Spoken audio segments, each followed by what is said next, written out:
Imagine there's no borders. Imagine there's no way to protect your property. Imagine you don't have property. Imagine private property is abolished. Imagine you rely on the state for grain. Imagine a beautiful world like that. Imagine you line up for bags of rice and bread, and you can't protect yourself. You can't own land. You can't own anything. The state can put a gun to your head for no reason. Imagine, even though guns are abolished, you have to have guns to enforce the abolishment of guns. It's complicated, but imagine that. If you want to get there, you need something more powerful than reason. What you need is a beautiful, tight pussy. So this is Louis, otherwise known as 5-Take Man. You called me Guido Le Vau, but it's actually 5-Take Man, because every commentary requires 5 takes. Gotta fuck up 4 times, and then the 5th time, maybe that's when I'd actually get it done. So we're going to be talking about a clip from Dennis Prager's commentary, or podcast, I'm already fucking up, from April. I thought this was newer when I found the clip, but it's a little bit older. However, the relevance is pretty much something that I wanted to talk about, because I had a few people pestering me about this. You know, they said, well, Louis, have you changed over time as it relates to your view on the sort of materialist aspect of the left? You know, you are an atheist, I still am an atheist, but has your view changed as it relates to religion, as it relates to faith, as it relates to morality? You know, you've been talking about morality. What is your view on it? How does it relate to religion? And I thought that this clip from Dennis Prager summed up the change that I've had over time, in that when you listen to atheists, like the professional atheists talk, they couch so much of what they say in scientists say this. You know, scientists have these facts, therefore. And the problem is that that is not a foundation for morality. I'm skipping ahead a little bit, unfortunately, so I'll stop myself there. Before we get to the clip, I'm going to say this because I forgot to say it right at the beginning. I had somebody ask me about the Kana Lynch 2 review. That's not going to happen.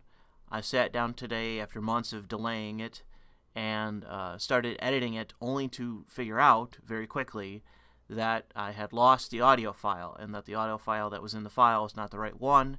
So I searched around my desktop and a few adjacent folders, and the audio file is gone. I must have deleted it a long time ago. So unfortunately, no Kana Lynch 2 review. I'm sure many of you are heartbroken.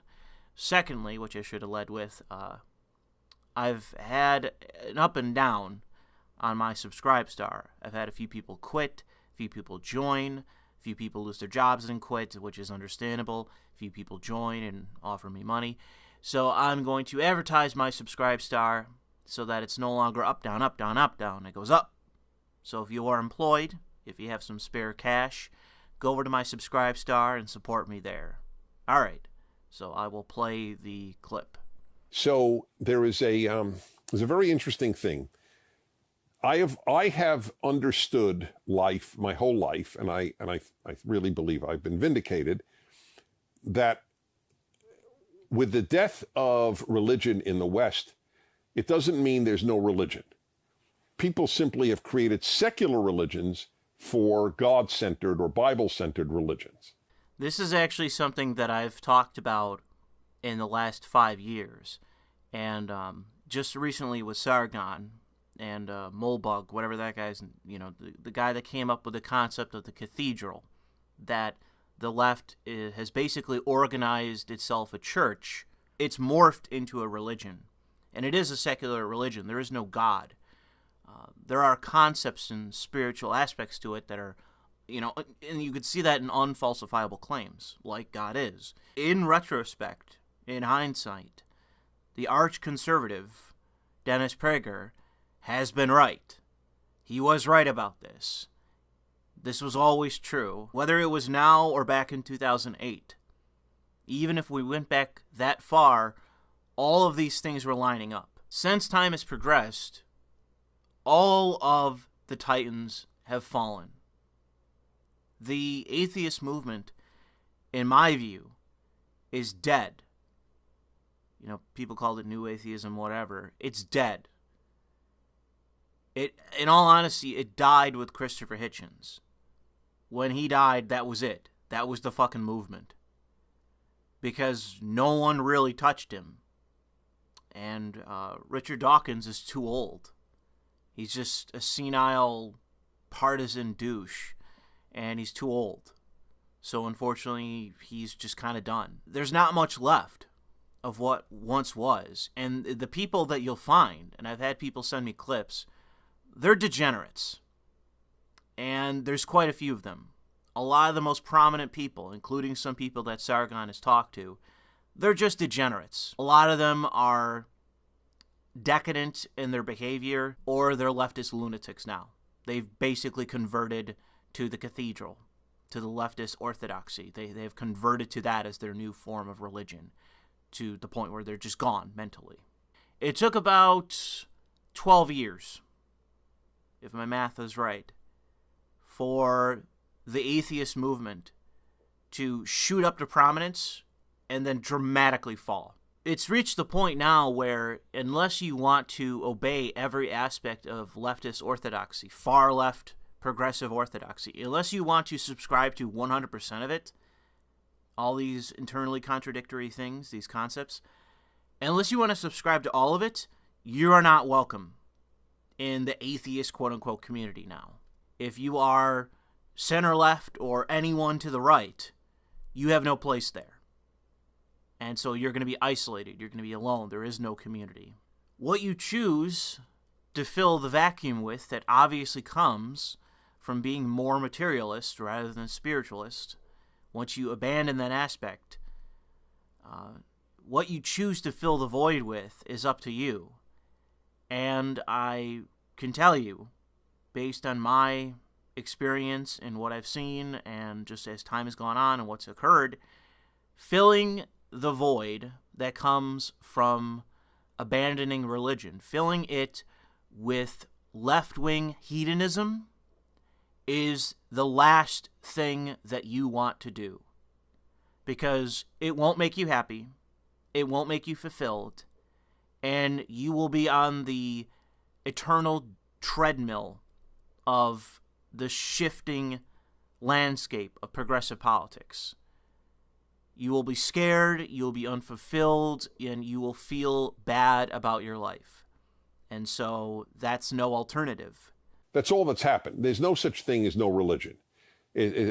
Or as Chesterton put it at the end of the 19th century, is a great line. When people stop believing in God, they don't believe in nothing. They believe in anything. So it's a brilliant line. It's exactly what has happened.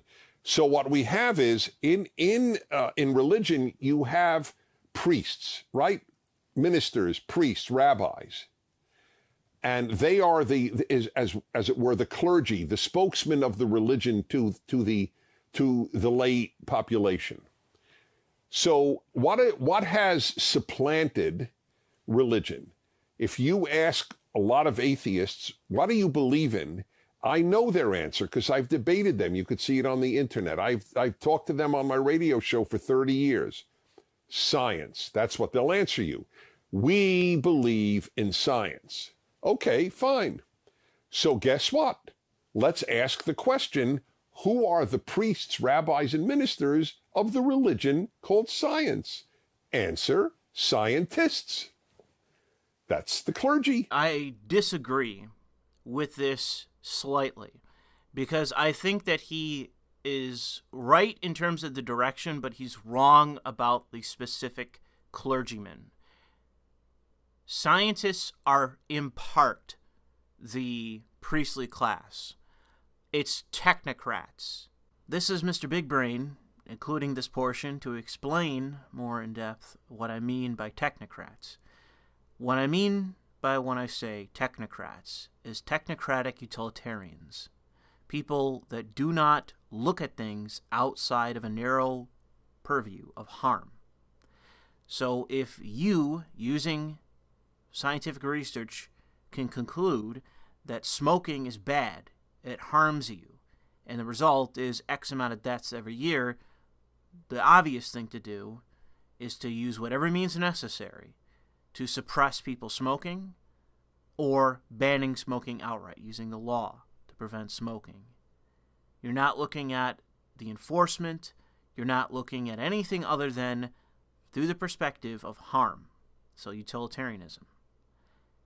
The problem is that when that is your basis of operation, you are taking one step further than what you should be and what your purview is. If you're a scientist and you're researching the effects of smoking, where you should stop is the conclusions of your research. When you take a step beyond that and advocate for public policy or manipulate your research to advocate and to use, to be utilized in public policy, that is you engaging in dishonest politics for the sake of you trying to prevent harm, but in reality trying to erode freedom.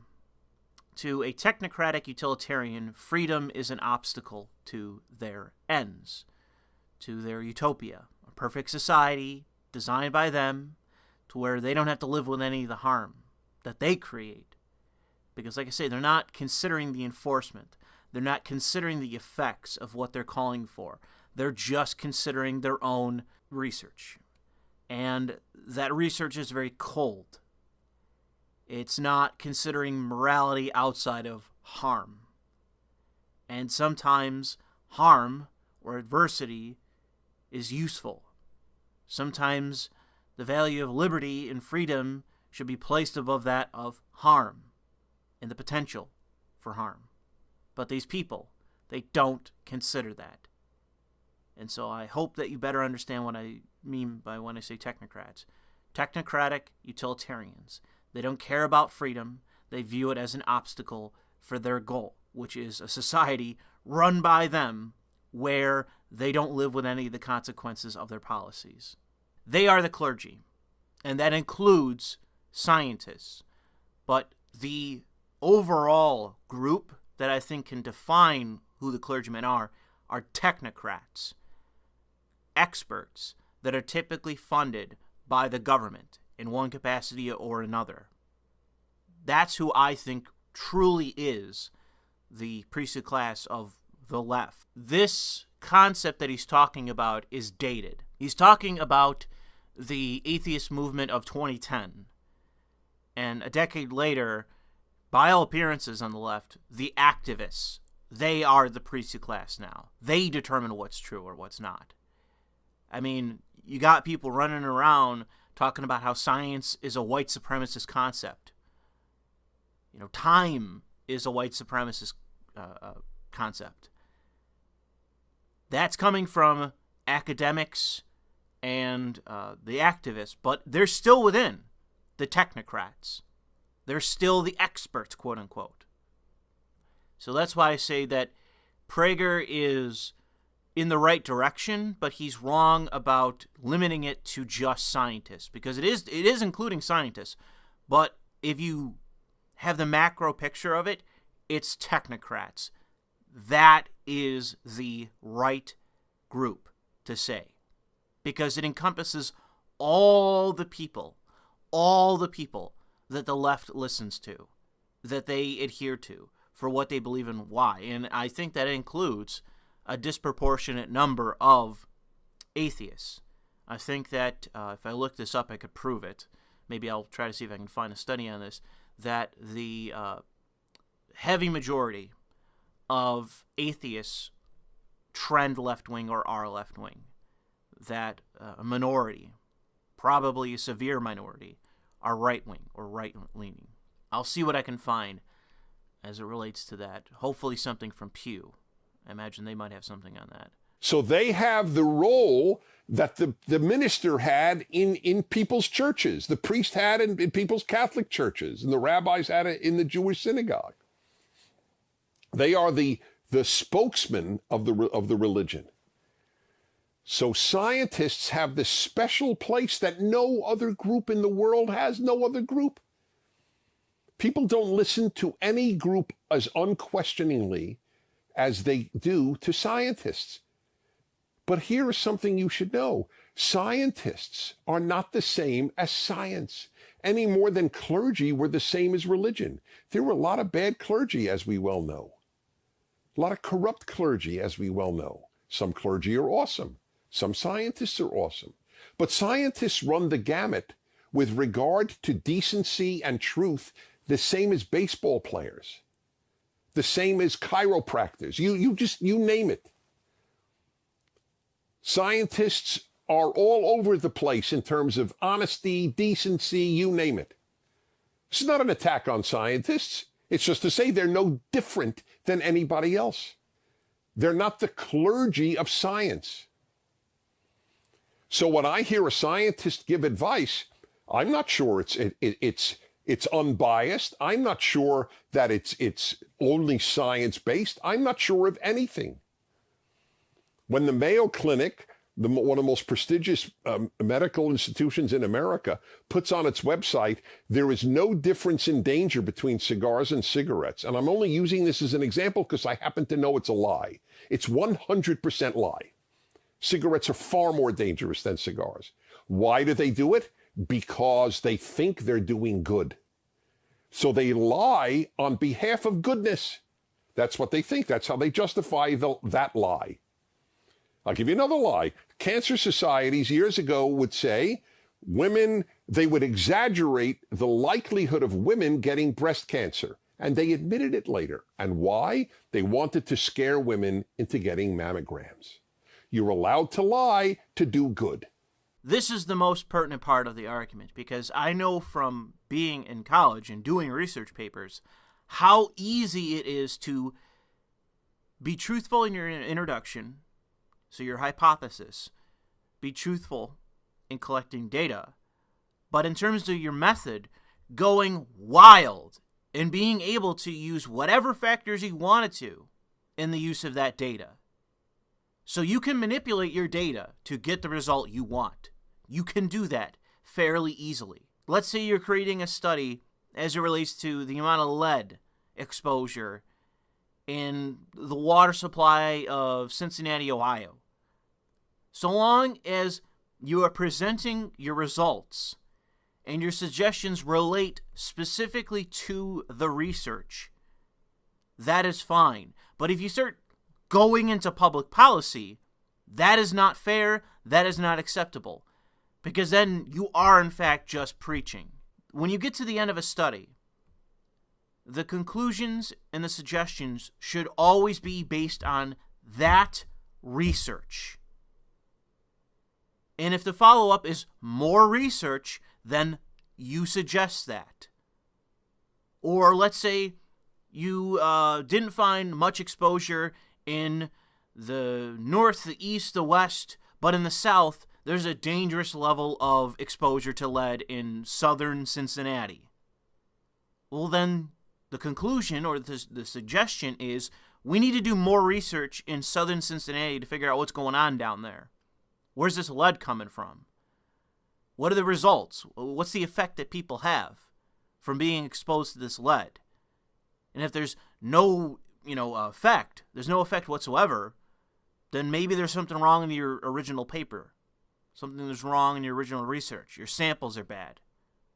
Or maybe you had too few samples. Maybe you need to do more. The point of the research and of being a scientist is to figure out the facts. To conduct your research, present your findings, and that is it. Public policy is determined by politicians and by the public. But this is what I mean, that he is right, but he's wrong about this specific group. It's the technocrats. The technocrats are the ones that will tell you what you should do. And it doesn't relate just to the scientific research. It's based on research, you need to do this. We found that there's a good amount of lead exposure in southern Cincinnati, so enact socialism. That is the role of the technocrats. I think he's right about that group in general. I think that he's right to be wary and suspicious of them because it never seems to go the other way. Do you ever notice that? I always say this on my channel, it all goes one way. You ever notice that with the technocrats, that they're never really calling for the abolition or the resolving of their jobs, their offices, specific departments? There's never any calls for reducing the scope of the government, reducing the size of the government, eliminating jobs in the government, eliminating the bureaucrats and the technocrats. There's never anything, there's no person ever saying that, except for economists on the right. Those are the only group that you're going to find of technocrats. They're going to be like, yeah, we need to fire all these people, reduce these offices, scale back on this and that. It's going to be right-wing economists. But outside of that one group, all the other technocrats want more government, more offices. They want to increase the scale of government endlessly because that's self-serving to the technocrats. So the only thing I am interested in what a scientist tells me is what he knows scientifically, period. Not the advice. Now, yes, my doctor, of course I want his advice, obviously. Doctor saved my life. My brother's a doctor. I have zero against doctors. I have gratitude that I wouldn't be here talking to you without doctors. But when it comes to wisdom and advice, I'm not sure why they should be the people up there.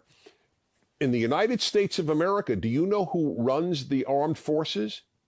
Not a general, not an admiral, not anyone in the military. A civilian called the President of the United States. They're called the Commander-in-Chief. Now, why would that be? Does the civilian President of the United States, a politician in most cases, know more about military logistics, battles, equipment? Of course not. But we don't want those people to make the ultimate military decisions. We want a civilian to. That's the case here too. I want civilians to make, people that we've entrusted with wisdom. Now you may believe this guy has wisdom or this guy or this woman, that's fine. That's a separate issue. But I don't regard them as a holy group or any better than any other group. They simply know more science. That's all they do. The Department of Defense, as it is obtuse, corrupt, Byzantine, and it wields, at this point already, so much political power that in many ways I do think it should be scaled back. Even though I want us to have a very strong presence in the world, I do look at the government and say that we have, and it's quite, obvious to anyone that looks at the government, how, especially in the intelligence community, how much redundancy we have. We have an unbelievable amount of redundancy in government. And it's one of my major disappointments with Trump and the Republicans is I don't see any of them pushing to scale back the government. They're bitching about Trump bucks and how much the government's spending, but it's like, okay, sure, so start cutting the government. If you want to fuck me over because the government's still shutting down the market and only Amazon's allowed to fucking make money, if that's the way things are going to be, then give me my Trump bucks, and to pay for it, scale down the government. Because what the fuck is the government doing right now other than impeding me from getting a new job? The Republicans should stop bitching about how much the government's spending. Like Rand Paul Rand Paul was the one bitching the other day about government spending. And it's like, well, I agree, but the fact is that, including with him, I haven't seen him saying, like, we need to get rid of this agency, or here's how we're going to shift these responsibilities to these other agencies, and we're going to eliminate these agencies. I don't see Trump engaging in reducing the scale of the DHS so that it can't execute DACA. DACA can't be created and sustained and enabled if the DHS is then defunded. It would require another executive order from Obama to shift the responsibilities of DACA to some other program, some other agency. So if you take an axe to the Department of Homeland Security, then there is no means by which that the government can continue with DACA. It would require the transfer of responsibilities from one agency to another. And you can send an executive order to prevent that, to keep the responsibility and to make it executive that it resides within the Department of Homeland Security. And then you can take an axe to Department of Homeland Security, transfer responsibilities to other agencies. There are already agencies responsible for the coordination of agencies. There's so much redundancy when it comes to DOD, intelligence community, the security apparatus in the United States. There's so much redundancy.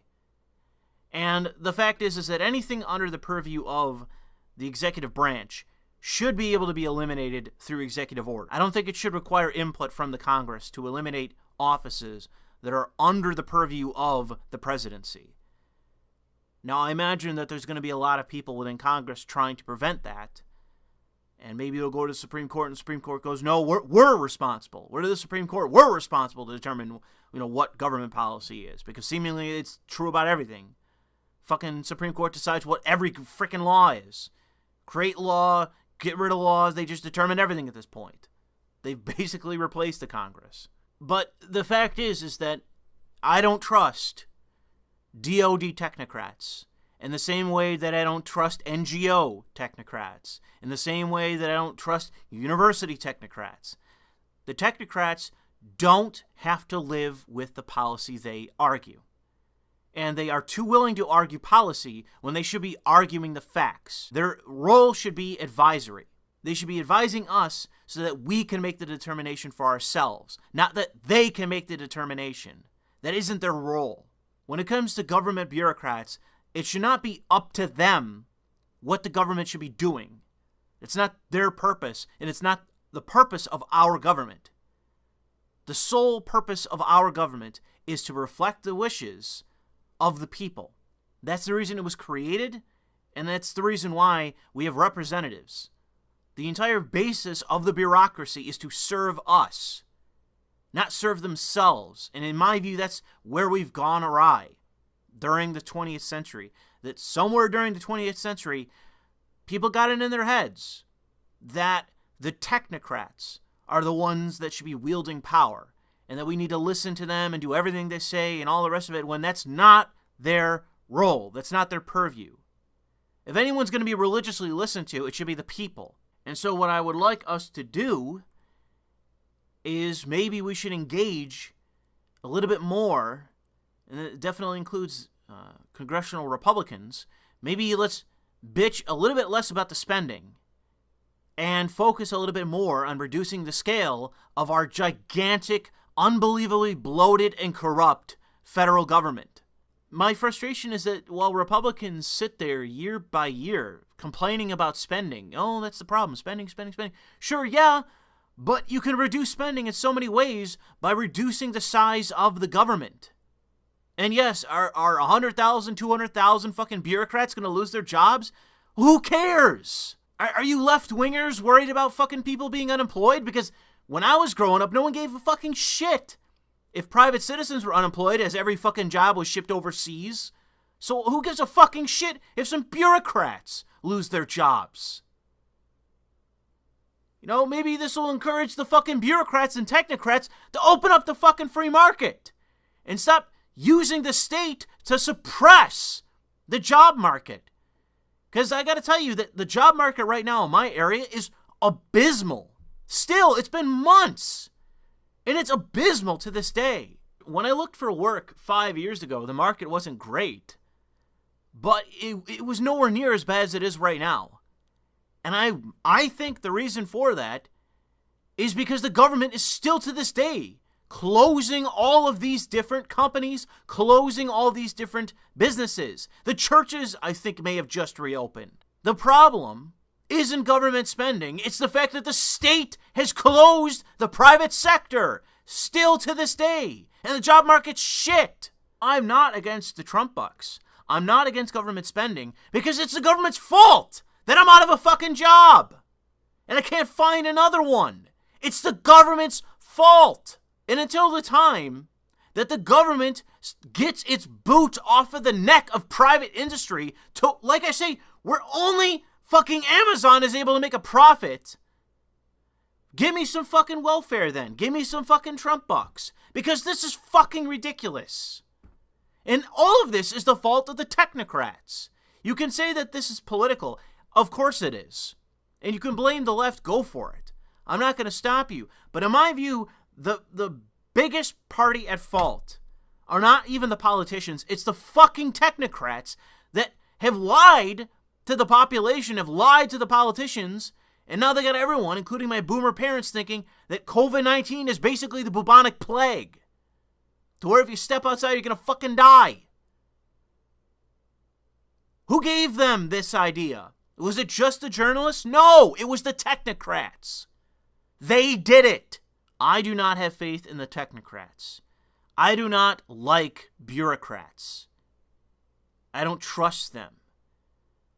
The role in life seems to be to perpetuate the existence of their jobs. That seems to be, and they're willing to lie to do that, by the way. So it isn't even just, Dennis Prager giving them the benefit of the doubt of lying in the name of doing something good. I'm saying that a lot of these people are also willing to lie in the name of perpetuating their jobs. All this are the machinations of the elite, the machinations of the permanent bureaucracy, the machinations of the technocrats intervening to try to prevent those of us that are trying to reduce the power and influence of the state, to make society more free, more liberal, more profitable, and have greater opportunity. They're trying to reduce that and control all of it to benefit themselves, to increase their power, their control, and prolong their careers. We need to reduce the size of the government in a way that is not stupid.